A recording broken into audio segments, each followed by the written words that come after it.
coming to you in Johannesburg. So the message seems to be that it might be a small amount, but it certainly made a difference to many people during the last year. You've been speaking to many people in the queues. What have they been saying to you?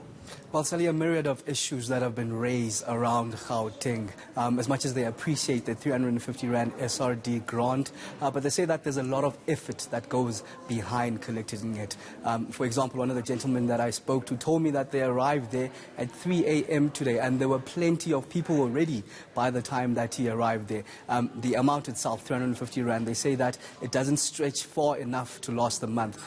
2 weeks into the month, they're already out of groceries, so they're pleading with government to extend the money, at least make it 585 Rand, which is the poverty line. Another issue was just wanting the extension of the grant itself, knowing that it's coming to an end in April. They want it to be a permanent grant for those that are unemployed. But I put together an insert, Sally, that will detail just what we went through today and the voices that I spoke to. Let's have a look at that.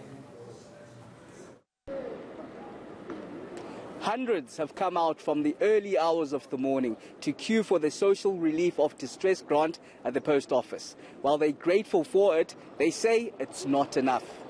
Yeah, imali ngibona ngathi izaba ngcono i500 or 580 somewhere khona lapho at least izaba ngconywana ngoba iza kuthenga ukudla ngoba i350 you just eat for 2 weeks and then it's finished.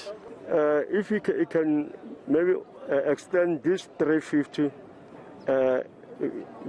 to be a permanent income for the poor people.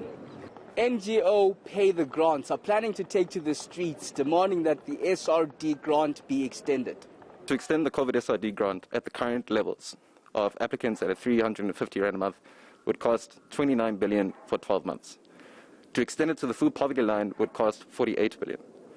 To include the lower range of caregivers into that grant at that level would cost 62 billion. These are huge figures.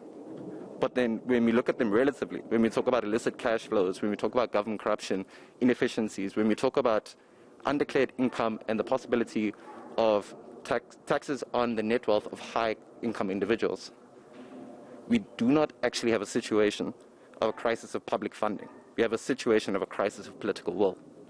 While millions are yet to receive their SRD grant payments from March, Sassa says it's working around the clock to pay them.